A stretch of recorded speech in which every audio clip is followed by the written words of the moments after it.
So hi everyone, in this video we are going to talk about functions.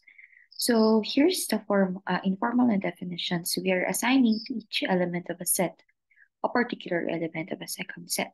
So we have some keywords here. We have two sets, okay? So if you can see here in the illustration, this is an example of a function, y. So we have two sets. The first set is the students, and the second set is the set of grades. And in the set of students, we have Bill, Jen, Sarah, and Adam as elements. And for the set of grades, we have A, B, C, D, and then E. And going back to the definition, we are assigning each element of a set a particular element of a second set. So in the example, as you can see, the title is the assignment of grades in a discrete math class. So Bill, which is a student, is being assigned with a grade of B, wherein B is an element of the set of grades. And then Jen is being assigned with the grade of A. Sarah is being assigned with the grade of E, and Adam with the grade of C. Okay? So essentially, again, we are either assigning or we are mapping elements of the set students with the set of grades, with the elements in the set of grades. Okay, so this is a more formal definition.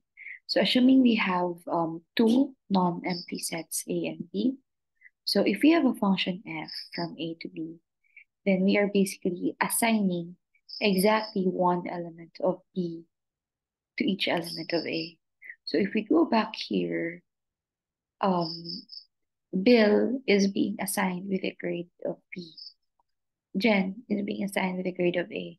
But Bill is not being assigned with both B and C. So each the element of the set of students, in this case, Bill, Jen, Sarah, and then Adam, is being mapped or being assigned with exactly one element from the set of grades.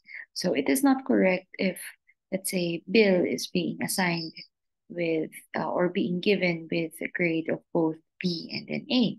So that's not correct. So for example, in your long exams, if you think of it, let's say um, Nina. Nina cannot have both a grade of 90 and then 80 in discrete math na class, right? So Nina will only be assigned with one particular na score or one particular na grade. So that's the idea.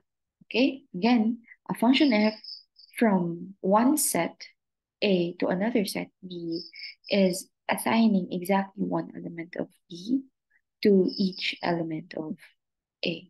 Okay, so if B is the unique element of B assigned by the function f to the element A of uh, the set A, then we write that f of A is equal to B.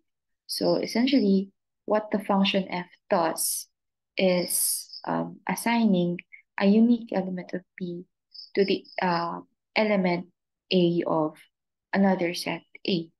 And if that's the case, then we write that the function f of A maps to B, or the function f of A is equal to B, right? So this is the formal notation. So if f is a function from A to B, then we write that f um, uh, f is a function that maps A to B. So we use this notation, right? So there are a lot of ways to represent our functions. So one way is to use um, illustrations, or this one looks like a Venn diagram. So for example, if we have a set A, and then we have a set B, and we have a function f that maps an element from the set A to another element, set B. Or we can also make use of a graph. So in set A, we have these elements under it, and then we also have some elements under B, and the arrows are the indicators that there is some kind of an assignment or mapping between an element in A as well as in B. And then we can also make use of a plot. So we have the X, set X. So if you have the number line, so let's say if you start with 0, the X could have values, let's say 1, 2, 3, and so on. And then same with Y. Y can have a value, let's say from 0 to infinity. So we can see here the relationship between the two. So as the X is, let's say, increasing, or the X is changing its value, what is happening to the value of Y? Okay, so essentially, let's say if we are at this point, so assuming this is 3, X is equal to 3, and then what is the value of Y? So let's say X is equal to 1. So things like that. Okay, so there is also a mapping or an assignment of a certain value Y to a value of X. Okay, so let's have an example. So assuming that we have a function F that maps A to B. So in this case, A contains elements Adam, Sarah, Jen, and then Bill. And then B contains elements A, B, C, D, and then E. So we are going to create a mapping between these two sets. Okay, so let's say Bill is being assigned with a grade of B. So we can say that the function of Bill or f of Bill is equal to B. And then Jen is being assigned with a grade of A. So in this case, so it will be the function with the input Jen is equal to A. Okay, Sarah is given a grade of E. So we can write f of Sarah or the function f with the input Sarah is equal to E. Okay, yeah.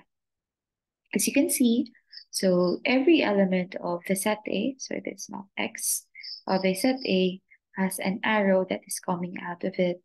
And then you can see also that no element of A has two arrows coming out of it that point to two different elements of Y. So what that means is Bill is only assigned with only one element from another set. So it is not correct, let's say, if Bill is being assigned two grades like B and then C. Okay, so what about this one? So set A has three elements and then set B has two elements. And exactly one uh, every element of A here is being assigned an element of B. So could this be a function or not? So yes, because every element of A is mapped to an element of B. So this element is being mapped to this element, and then this element is being mapped to this, and then this element is also being mapped to this. Okay, so what about this one? So can we consider this mapping a function? So what is the difference from the previous slide? So in this case, we have this element that is being mapped to two elements in B.